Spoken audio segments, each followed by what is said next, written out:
प्यारे बच्चों, यदि आपका भी सेंटअप एग्जाम 12 नवंबर को जियोग्राफी का है तो ये क्लास आप सभी के लिए बहुत ही खास है, क्योंकि आज के क्लास में मैं आपको बताने वाला हूँ class 12th intermediate sent up exam 2024 के लिए जियोग्राफी यानी भूगोल का वायरल क्वेश्चन पेपर का आंसर की, जो आप सभी के एग्जाम में श्योर है कि पूछे जाएंगे। फ्रेंड्स, आप सभी को पता ही है आपको सेंटअप एग्जाम पास करना बहुत ही जरूरी है। अगर आप सभी सेंटअप एग्जाम पास नहीं करते हैं तो आपका फाइनल एडमिट कार्ड बोर्ड जारी नहीं करेगा, जिससे आप सभी जो है ना यानी फाइनल एग्जाम में नहीं बैठ पाएंगे। तो यदि आप सभी सेंटअप एग्जाम पास करना चाहते हैं तो आज के क्लास का ये जियोग्राफी का क्वेश्चन जरूर याद कर लीजिएगा, ठीक है। कोई भी क्वेश्चन में आप सभी को डाउट रहे तो कमेंट बॉक्स में पूछ लेना है, ठीक है। और मैं आपको बता दूं, आपको जियोग्राफी में टोटल 70 क्वेश्चन पूछे जाएंगे, जिसमें से आपको 35 क्वेश्चन का उत्तर देना है, ठीक है फ्रेंड्स। मतलब कि वही जो आपको 2021 से पूछे जाते हैं दोगुना क्वेश्चन, जिसमें से आपको आधा क्वेश्चन यानी का उत्तर देना पड़ता है, तो उसी प्रकार आपको इस साल भी पूछे जाएंगे, ठीक है। आपके मन में था कि कितना क्वेश्चन पूछे जाएंगे कितना क्वेश्चन में नहीं, तो मैं आपको क्लियर कर दिया कि 70 क्वेश्चन पूछे जाएंगे, जिसमें से आपको 35 का उत्तर देना पड़ेगा, ठीक है। तो देखिए फ्रेंड्स, आपके स्क्रीन में पहला क्वेश्चन आ चुका है, तो अब सभी प्यारे स्टूडेंट आंसर देने की कोशिश करेंगे। अगर आपको याद है तो, नहीं है याद है तो आप सभी याद करने की कोशिश कीजिएगा। सेंटअप एग्जाम में आपको इस प्रकार ही क्वेश्चन पूछे जाएंगे, ठीक है ना। और चैनल से नहीं जुड़ रहे हैं तो चैनल को सब्सक्राइब कर लीजिएगा। वीडियो पसंद आए तो लाइक करके अपने दोस्तों में शेयर कर दीजिएगा, ठीक है। देखिए पहला क्वेश्चन पूछा गया है आपको कि कोलकाता पतन किस नदी पर अवस्थित है। देखिए जो कोलकाता पतन है ये कौन से नदी पर अवस्थित है, तो याद रखिएगा ये हुगली नदी पर अवस्थित है, ठीक है। राइट आंसर सी हो जाएगा। दूसरा नंबर देखिए, निम्नलिखित पतनों में कौन सा भारत के पूर्वी तट पर है। इनमें से कौन सा पतन है जो भारत के पूर्वी तट पर अवस्थित है। क्या मुंबई, मार्मोगांव या फिर जो है कांडला, पारादीप। तो याद रखिएगा जो पारादीप है ये भारत के पूर्वी तट पर स्थित है। देखिए तीसरा नंबर, निम्न नदियों में से सर्वाधिक प्रदूषित कौन है। इनमें से कौन सा नदी है जो सबसे ज़्यादा प्रदूषित है। तो फ्रेंड्स याद रखिएगा वो है यमुना, ठीक है। यमुना और गंगा जो है ना सबसे ज़्यादा प्रदूषित नदी है, ठीक है। राइट आंसर ए हो जाएगा। 4 नंबर देखिए फ्रेंड्स, पूछा गया है निम्न में कौन सा अम्ल वर्षा का एक कारण है। इनमें से कौन है जो अम्ल वर्षा का कारण है। प्रदूषण, वायु प्रदूषण, ध्वनि प्रदूषण या फिर जो है भू प्रदूषण। तो आपको याद रखना है जो यानी वायु पोल्यूशन होता है, एयर पोल्यूशन, ये जो है ना यानी अम्ल वर्षा का एक कारण होता है, ठीक है। देखिए 5 नंबर, नमामि गंगे कार्यक्रम किस नदी से संबंधित है। तो नमामि गंगे कार्यक्रम जो है ये गंगा नदी से संबंधित है, ठीक है। Right answer option number A हो जाएगा। 6 नंबर देखिए, हीराकुंड परियोजना है। हीराकुंड परियोजना जो है वो कहाँ पर अवस्थित है। तो याद रखिएगा उड़ीसा में स्थित है, ठीक है। नेक्स्ट क्वेश्चन की तरफ बढ़ते हैं। 7 नंबर देखिए, निम्न में कौन दक्षिण भारत की नदी है। दक्षिण भारत की नदी बताना है। तो याद रखिएगा 7 का right answer option number C हो जाएगा। यहाँ पर दामोदर नदी जो है ये दक्षिण भारत की नदी है, ठीक है। 8 नंबर देखिए, विश्व की प्रथम नगरीय बस्ती कौन है। यहाँ पर नगरीय बस्ती पूरे वर्ल्ड का पूछा है, तो पूरे वर्ल्ड में जो है यानी प्रथम नगरीय बस्ती लंदन है, ठीक है। Right answer option number B हो जाएगा। नेक्स्ट क्वेश्चन की तरफ बढ़ते हैं। 9 नंबर, बिग इंच संबंधित है। देखिए जो बिग इंच जुड़ा हुआ है तो वो किससे जुड़ा हुआ है। तो आप याद रखिएगा ये पाइपलाइन से जुड़ा हुआ है, ठीक है। राइट आंसर सी हो जाएगा। 10 नंबर देखिए, भारत का सबसे कम साक्षर राज्य है। देखिए भारत में जो है सबसे कम पढ़ा लिखा कौन से राज्य में है। क्या बिहार में, झारखंड में, राजस्थान में या फिर जो है यानी गोवा में। तो याद रखिएगा भारत में सबसे कम यानी साक्षर राज्य जो है वो है बिहार, ठीक है। बिहार में सबसे कम पढ़े लिखे लोग हैं, ठीक है। राइट आंसर ए हो जाएगा। देखिए 11 नंबर, निम्न राज्यों में से किसका जनसंख्या घनत्व सबसे कम है। इनमें से कौन सा राज्य है जिसका जनसंख्या घनत्व सबसे कम है। तो याद रखिएगा वो है अरुणाचल प्रदेश, ठीक है। राइट आंसर ए हो जाएगा। देखिए 12 नंबर क्वेश्चन आपके स्क्रीन में है कि भारत में जनसंख्या की वार्षिक वृद्धि दर है। यहाँ पर पूछा गया है भारत में जनसंख्या की वार्षिक वृद्धि दर, मतलब कि भारत में जो जनसंख्या का वृद्धि होता है तो उसका दर जो है आपको सालाना बताना है कितना % है। तो आप याद रखिएगा 12 का right answer option number D हो जाएगा, 1.64% है, ठीक है। देखिए 13 नंबर, भारत में पुरुष प्रवास का कारण क्या है। तो भारत में पुरुष प्रवास का कारण जो है ना वो है शिक्षा है, रोजगार है, व्यवसाय है, ठीक है। राइट आंसर डी हो जाएगा। इनमें से से सभी। ठीक है, अब चलते हैं 14 नंबर क्वेश्चन। 2011 की जनगणना के अनुसार भारत में साक्षरता दर है, बताएंगे जब यानी 2011 में जनगणना हुआ था उस टाइम भारत में कितने लोग यानी कितने प्रतिशत लोग जो है पढ़े लिखे थे, तो याद रखिएगा यहाँ पर 74.04% हो जाएगा। ठीक है, नेक्स्ट क्वेश्चन की तरफ बढ़ते हैं। 15 number, metre gauge rail line की चौड़ाई कितनी है? देखिए बताएंगे आप सभी, जो मीटर गेज रेल लाइन है उसकी चौड़ाई कितनी होती है, तो याद रखिएगा 1.6 मीटर होती है। ठीक है, राइट आंसर बी हो जाएगा। देखिए फ्रेंड्स 16 नंबर आपके स्क्रीन में आ चुका है कि विश्व व्यापार संगठन, जिसको हम लोग क्या बोलते हैं, WTO, इसका स्थापना कब हुआ था, तो याद रखिएगा इसका राइट आंसर जो है ना ऑप्शन नंबर बी हो जाएगा, 1995 में हुआ था। ठीक है, और इसका जो हेड क्वार्टर है मतलब कि ऑफिस है वो कहाँ पर है, तो वो स्विट्जरलैंड के जेनेवा में स्थित है। ठीक है, याद रखिएगा। अब चलते हैं 17 नंबर कि WTO का मुख्यालय कहाँ स्थित है, तो मैंने आप सभी को इससे पहले ही बताया कि WTO का जो ऑफिस है या फिर हेड क्वार्टर है तो वो यानी जेनेवा में स्थित है। Right answer option number C हो जाएगा। 18 नंबर देखिए, अबादान उदाहरण है, जो अबादान उदाहरण है वो किससे उदाहरण है, तो आप याद रखिएगा अबादान जो उदाहरण है ना फ्रेंड्स वो यानी तेल पतन का उदाहरण है। ठीक है, राइट आंसर ए हो जाएगा। देखिए 19 नंबर, निम्नलिखित में कौन सांस्कृतिक नगर है, इनमें से कौन है जो सांस्कृतिक नगर है, मक्का, जेरूसलम, वाराणसी, इनमें से सभी, तो आपको अच्छे से पता है कि ये सभी हो जाएगा। ये सभी क्या होते हैं, मक्का, जेरूसलम, वाराणसी, ये क्या है, सांस्कृतिक नगर है ना। राइट आंसर डी हो जाएगा। 20 नंबर देखिए, भारत के सहारे किस प्रतिरूप की बस्ती मिलती है, बताएंगे सॉरी सड़क के सहारे है, यहाँ पर पूछा गया है सड़क के सहारे किस प्रतिरूप की बस्ती मिलती है, तो याद रखिएगा सड़क के सहारे जो है ना रेखीय प्रतिरूप की बस्ती मिलती है। ठीक है, प्रतिरूप मतलब क्या होता है, आकार, तो सड़क के किनारे अगर देखिएगा तो रेखीय आकार का ही बस्ती मिलती है। देखिए 21 नंबर पूछा गया है कि मेगालोपोलिस का अर्थ होता है, तो मेगालोपोलिस का जो मतलब होता है ना वो मतलब होता है विशाल नगर, मतलब बड़ा नगर। ठीक है, अब चलते हैं 22 नंबर, राउरकेला इस्पात संयंत्र अवस्थित है, तो राउरकेला इस्पात संयंत्र जो स्थित है ना वो कहाँ पर, तो 22 का यानी 22 का राइट आंसर बी हो जाएगा, राजस्थान में स्थित है। ठीक है, 3 नंबर देखते हैं आपके स्क्रीन में, टाटा लौह इस्पात संयंत्र कहाँ स्थित है, तो टाटा लौह इस्पात संयंत्र जो स्थित है ना आप याद रखिएगा 23 का ऑप्शन नंबर सी हो जाएगा, जमशेदपुर में स्थित है। ठीक है, 24 देखिए, भारत का मैनचेस्टर है, भारत का मैनचेस्टर किसको कहते हैं, तो फ्रेंड्स याद रखिएगा अहमदाबाद को कहते हैं। ठीक है, राइट आंसर सी हो जाएगा। देखिए 25 नंबर, ट्रोम्बे औद्योगिक केंद्र किस राज्य में स्थित है, तो ट्रोम्बे के औद्योगिक केंद्र जो कौन से राज्य में स्थित है, तो याद रखिएगा 25 का राइट आंसर बी हो जाएगा, महाराष्ट्र में स्थित है। ठीक है, देखिए 26 नंबर, नई औद्योगिक नीति कब लागू की गई, तो नई औद्योगिक नीति जो है वो लागू किया गया तो कब, तो इसका राइट आंसर 26 का ऑप्शन नंबर सी हो जाएगा, 1991 में। ठीक है, देखिए 27 नंबर यहाँ पर पूछा गया है, पर्वतीय क्षेत्र विकास कार्यक्रम की शुरुआत किस पंचवर्षीय योजना में हुई, बताएंगे इसका राइट आंसर क्या होगा,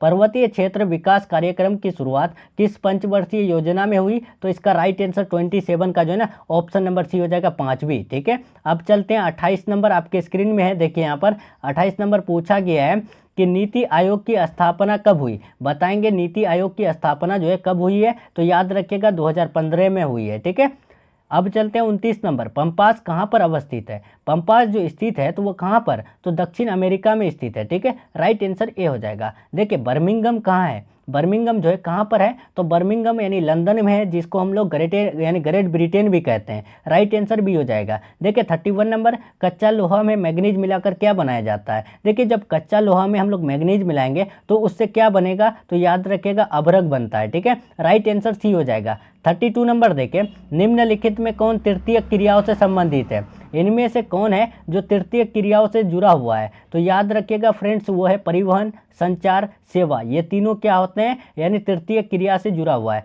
सो right answer option number D हो जाएगा। देखिए अब 33 नंबर, लाल कॉलर का संबंध है, लाल कॉलर जो है किससे जुड़ा हुआ है, तो याद रखिएगा ये प्राथमिक क्रिया से जुड़ा हुआ है। Right answer option number A हो जाएगा। 34 नंबर देखिए, विश्व में प्रथम रेलगाड़ी कब चली, देखिए पूरे वर्ल्ड में जो रेलगाड़ी चली थी कब सबसे पहले, तो याद रखिएगा इसका राइट आंसर ऑप्शन नंबर 34 का ए हो जाएगा, 1825 में। ठीक है, और भारत में सबसे पहले कब चले थे, तो भारत में 1853 में चले थे। ठीक है, ये भी याद रखना है। देखिए 35 नंबर, विश्व का सघनतम रेल तंत्र बनाया जाता है पाया जाता है, बताएंगे विश्व का सघनतम रेल तंत्र जो पाया जाता है वो कहाँ पर, तो याद रखिएगा यानी यूरोप में पाया जाता है। ठीक है, देखिए 36 आपके स्क्रीन में आ चुका है फ्रेंड्स। उससे पहले आप सभी को मैं बता दूं, अगर आप सभी का फाइनल एग्जाम का बिल्कुल भी तैयारी नहीं हुई है और आप सभी चाहते हैं कि 90% जो है दिलाने वाला नोट्स PDF मिल जाए तो बेहतर रहेगा, तो आप सभी को मिल जाएगा। आप इस नंबर में कॉल मैसेज करके ले सकते हैं। नंबर है 7366865888। ठीक है,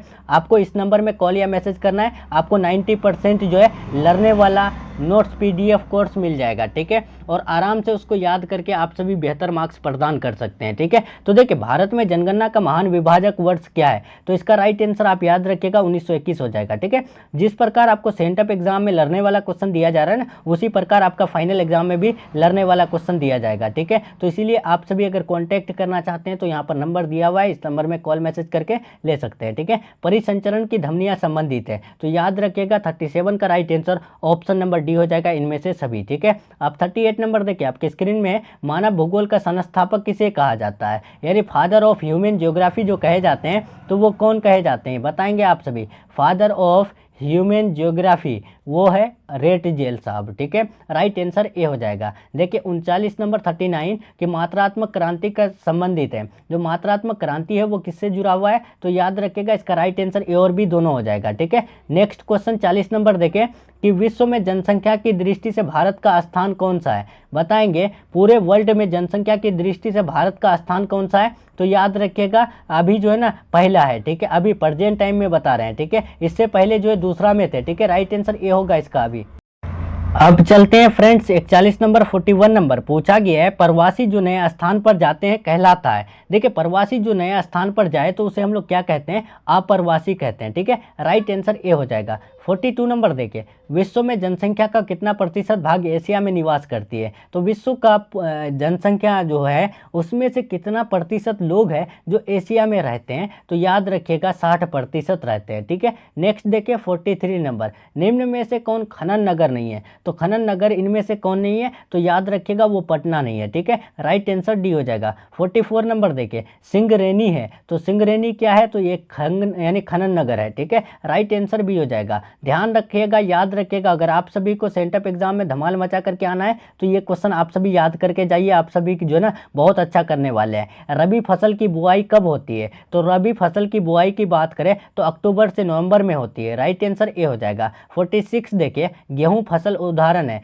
गेहूं फसल जो है वो किसका उदाहरण है, तो वो रबी का उदाहरण है। ठीक है, राइट आंसर ए हो जाएगा। देखिए 47 नंबर, चावल उत्पादन में अग्रणी राज्य है, चावल जो है सबसे ज़्यादा कौन से राज्य में उत्पादन होता है, तो याद रखिएगा पश्चिम बंगाल में। Right answer option number D हो जाएगा। देखिए यहाँ पर 48 नंबर, कपास उत्पादन में अग्रणी राज्य है, तो कपास उत्पादन सबसे ज़्यादा जो है ना गुजरात में होती है। ठीक है, राइट आंसर ए हो जाएगा। 49 नंबर देखिए, निम्न में किसमें टैनिन पाई जाती है, तो टैनिन की बात करें तो चाय में सबसे ज़्यादा टैनिन पाई जाती है। नेक्स्ट देखिए 50 नंबर, पृथ्वी पर कुल जल का कितना प्रतिशत भाग अलवणीय जल है, तो पृथ्वी पर कुल जल का कितना प्रतिशत भाग अलवणीय है, तो याद रखिएगा 2% भाग। ठीक है, 51 नंबर देखिए, निम्न में कौन धात्विक खनिज है, तो धात्विक खनिज की बात करें तो राइट आंसर इनमें से सभी हो जाएगा। ठीक है, लोहा मैग्नीज तांबा ये तीनों जो है ना धात्विक खनिज है। अब देखिए 52 नंबर, बैलाडीला प्रसिद्ध है, बैलाडीला जो फेमस है वो किस लिए,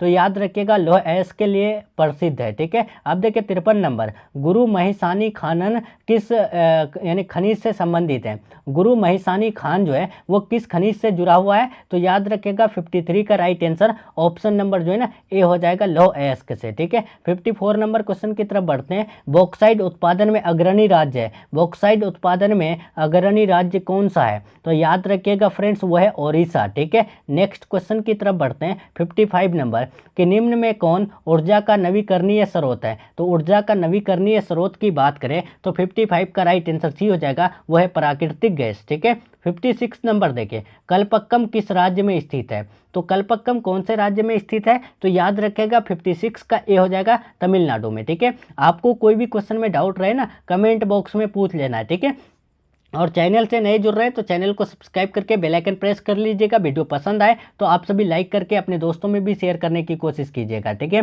देखिए, विकास का केंद्र बिंदु है, तो विकास का केंद्र बिंदु कौन है, तो याद रखिएगा इसका राइट आंसर इनमें से सभी हो जाएगा। जो आपका यानी संसाधनों तक पहुंच, उसके बाद स्वास्थ्य, शिक्षा, ये सब क्या है, विकास का एक केंद्र बिंदु है, ठीक है। नेक्स्ट क्वेश्चन देखते हैं 58 नंबर कि निम्नलिखित में से किस महाद्वीप में जनसंख्या वृद्धि सबसे अधिक है। इनमें से कौन सा महाद्वीप है जहां पर जनसंख्या जो है सबसे अधिक है, तो याद रखिएगा वो है एशिया महाद्वीप, ठीक है। इसका राइट आंसर सी हो जाएगा। देखिए 59 नंबर, निम्नलिखित देशों में किसका लिंग अनुपात सबसे अधिक है, तो लिंग अनुपात सबसे अधिक कौन से महाद्वीप का है, कौन से देश का है, तो याद रखिएगा इसका राइट आंसर डी हो जाएगा, लेटविया देश का, ठीक है। 60 नंबर देखें, मानव विकास सूचकांक को किसने विकसित किया, तो मानव विकास सूचकांक को जो विकसित किए थे कौन, तो याद रखिएगा 60 का राइट आंसर ये हो जाएगा, डॉक्टर महबूबुल हक, ठीक है। देखिए 61 नंबर, निम्न में कौन प्राथमिक क्रियाकलाप से संबंधित है। इनमें से कौन है जो प्राथमिक क्रियाकलाप से संबंधित है, जुड़ा हुआ है, तो याद रखिएगा वो है कृषि, जो है राइट आंसर हो जाएगा इसका, ठीक है। इनमें से सभी नहीं होगा, सिर्फ कृषि प्राथमिक क्रियाकलाप से जुड़ा हुआ है, ठीक है। देखिए 62 नंबर, निम्न में कौन रोपण फसल नहीं है। इनमें से कौन है जो रोपण फसल नहीं है, तो 62 का राइट आंसर सी हो जाएगा, यानी गेहूं, ठीक है। अब देखिए 63 नंबर, पशुचारण किस आर्थिक क्रियाकलाप से संबंधित है, तो पशुचारण जो है कौन से आर्थिक क्रियाकलाप से संबंधित है, राइट आंसर इसका 63 का ए हो जाएगा, प्राथमिक क्रियाकलाप से संबंधित है, ठीक है। 64 नंबर देखिए, नागपुर योजना संबंधित है, तो नागपुर योजना किससे जुड़ा हुआ है, तो 64 का right answer option number A हो जाएगा, यानी सड़क परिवहन से जुड़ा हुआ है, ठीक है। 65 नंबर देखें, राष्ट्रीय जलमार्ग संख्या 1 का विस्तार है, तो देखिए राष्ट्रीय जलमार्ग संख्या का जो विस्तार है ना, वो है कोटापुरम से कोल्लम, ठीक है। राइट आंसर सी हो जाएगा। देखिए 66 नंबर आपके स्क्रीन में है कि हजीरा विजयपुर जगदीशपुर एचबीजे पाइपलाइन का हजीरा कहाँ पर स्थित है, बताएंगे। एचबीजे पाइपलाइन का हजीरा जो है वो कहाँ पर अवस्थित है, तो आपको याद रखना है वो गुजरात में अवस्थित है, ठीक है। राइट आंसर सी हो जाएगा। 67 नंबर देखें, कोंकण रेलवे का विस्तार किस राज्य में नहीं है, बताएंगे। कोंकण रेलवे का विस्तार जो है कौन से राज्य में नहीं है, तो 67 का राइट आंसर ऑप्शन नंबर जो है ना यहाँ पर ए हो जाएगा, गुजरात में, ठीक है। अब देखिए 68 नंबर आपके स्क्रीन में, भारतीय रेलवे की स्थापना कब हुई, तो भारतीय रेलवे की स्थापना मैंने आपको बताया कि 1853 में हुई, ठीक है। Right answer option number C हो जाएगा, ठीक है। देखिए 69 नंबर, इनसेट का संबंध है, जो इनसेट है वो किससे जुड़ा हुआ है, तो याद रखिएगा ये उपग्रह संचार से जुड़ा हुआ है, ठीक है। याद रहेगा, भूलिएगा नहीं, इनसेट का संबंध किससे, तो वो उपग्रह संचार से है। देखिए 70 नंबर आपके स्क्रीन में, भारत का सबसे बड़ा पत्तन है, बताएंगे भारत का सबसे बड़ा पत्तन क्या है, तो याद रखिएगा मुंबई है, ठीक है। राइट आंसर ए हो जाएगा। फ्रेंड्स, यहाँ पर आप सभी का जो है ना 70 ऑब्जेक्टिव क्वेश्चन सेंटअप एग्जाम के लिए कंप्लीट हो रहा है। अगर आप सभी इसको अच्छे से याद कर लिए हैं तो अब मैं आपको सब्जेक्टिव क्वेश्चन बता देता हूँ, इसको भी आप सभी याद कर लीजिएगा। सेंटअप एग्जाम में आपको इसी प्रकार का क्वेश्चन पूछे जाएंगे। अगर आप सभी इसका आंसर की चाहते हैं तो टेलीग्राम चैनल ज्वाइन कर लीजिएगा, मिल जाएगा, ठीक है। टेलीग्राम चैनल का लिंक डिस्क्रिप्शन बॉक्स में दिया हुआ है। शुष्क कृषि क्या है, प्रवास के 2 प्रतिकर्ष कारकों का उल्लेख कीजिए। मेगा सिटी क्या है, वर्षा जल यानी संग्रहण तकनीक क्या है। उसके बाद देखिए जनसंख्या संगठन क्या है, निश्चयवाद और संभववाद के बीच अंतर स्पष्ट कीजिए। भूमध्य सागरीय कृषि के महत्व को लिखिए। ऊर्जा के 2 अनवीकरणीय स्रोत को लिखिए।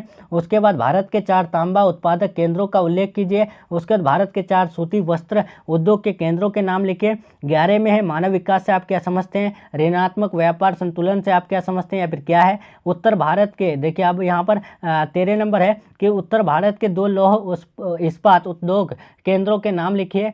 भूम निम्नीकरण के 2 कारणों को लिखिए। प्रदूषण तथा प्रदूषक में अंतर लिखिए। भारत के 2 हवाई अड्डों का नाम लिखिए। मानव भूगोल को परिभाषित कीजिए। उसके बाद आपका है यहाँ पर देखिए 18 नंबर कि यानी अशोधित मृत्यु दर की गणना कैसे की जाती है। उसके बाद है आयु संरचना का क्या महत्व है। उसके बाद है आर्थिक भूगोल के 2 उपक्षेत्रों के नाम लिखें। अगर आप सभी इसको याद कर लेते हैं ना, श्योर है आप सभी बहुत अच्छा मार्क्स लाने वाले हैं, क्योंकि आपको सब्जेक्टिव क्वेश्चन इससे बाहर नहीं पूछे जाएंगे, ऑब्जेक्टिव क्वेश्चन आपको इससे बाहर नहीं पूछे जाएंगे, ठीक है। तो उम्मीद करते हैं आप सभी याद कर लिए होंगे। तो चलिए फ्रेंड्स, आज का क्लास यहीं तक रहने वाला है। क्लास कैसा लगा कमेंट में जरूर बताइएगा, और चैनल से नए जुड़ रहे हैं तो चैनल को सब्सक्राइब करके बेल आइकन प्रेस जरूर कर लीजिएगा। वीडियो पसंद आए तो लाइक करके अपने दोस्तों में भी शेयर करने की कोशिश कीजिएगा, ठीक है। तो चलिए मिलते हैं नेक्स्ट क्लास में नेक्स्ट टॉपिक के साथ। तब तक के लिए अपना ख्याल रखें, अपना स्टडी जारी रखें। Take care, thanks for watching.